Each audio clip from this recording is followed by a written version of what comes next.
The story leads. A senior advisor to Human Settlements, Water and Sanitation Minister Lindiwe Sisulu is accused of being involved in highly questionable discussions over contracts.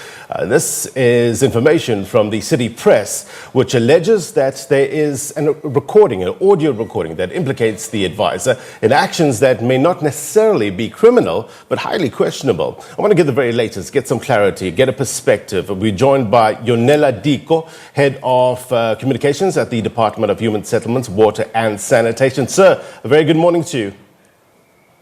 Morning. Thanks for having me. All right, so we definitely need some clarity here. City Press reporting that a recent recording reveals a top official hatching a plan with his two subordinates to siphon part of 200 million rand pledged to water-starved residents. I'm quoting verbatim. If this is indeed true, this is surely damning. What's your response? Look, I think we must state it clearly as the department that one of the key pillars of Minister Sisulu's multi-pronged approach to fixing the department and making sure that we have universal access to fresh water for everyone was to root out corruption.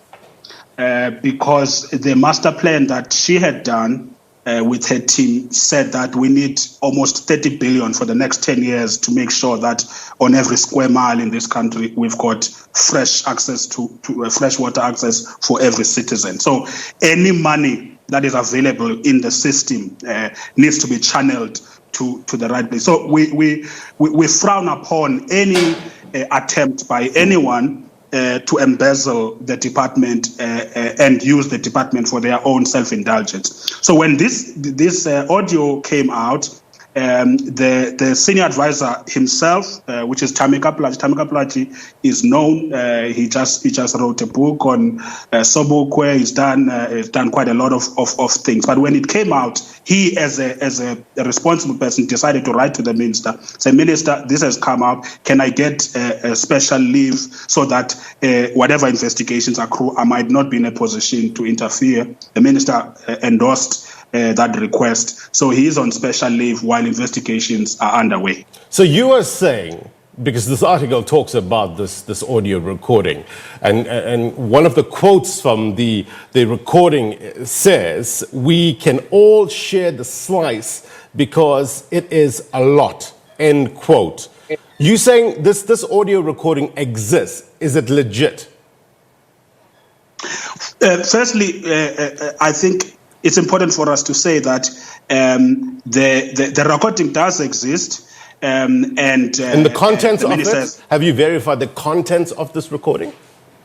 The contents have been verified. What I think it needs investigation is the broader conversation that is not in the tape. That what was the core context of the conversation, because it may well be that people are looking at the measures that the rules allow for choosing particular service providers. But I think what the minister wants is to say, what was the context that this conversation happened? Why did advisors find themselves talking about service providers, talking about supply chain issues, if you will? And once that has been established, then the minister, who has has not been shy to release people and let them go, will do the right thing. The paper quoting, and I repeat this, we can all share the slice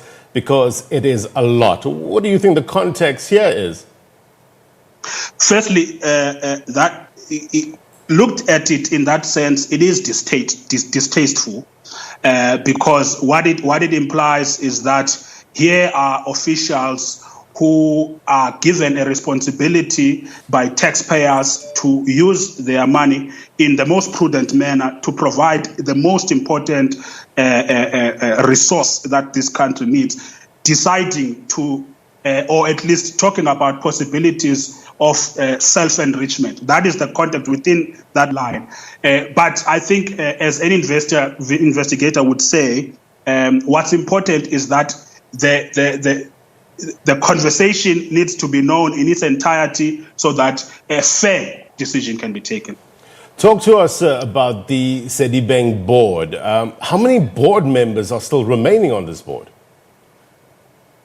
Look, I think, let me answer that in a broad sense, that the system that South Africa used to supply water uses water boards as implementing agencies of the department.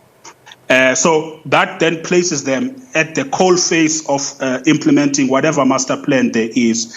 And over the last few years, I think we've had issues where there's deterioration in the quality of water, in our wastewater treatment, in our water treatment works. And I think when you match performance and what the water boards are supposed to do, you then say, let's review the performance. So there's been reviewing of performance, reviewing of decisions of the water boards, both Sedibeng, Lepeng, Amatole. So I think what's important is that when the review has been done, the minister will communicate which boards have completely been dissolved, which boards still need to be reinforced with new members. Some members have been moved, and I think that communication is critical.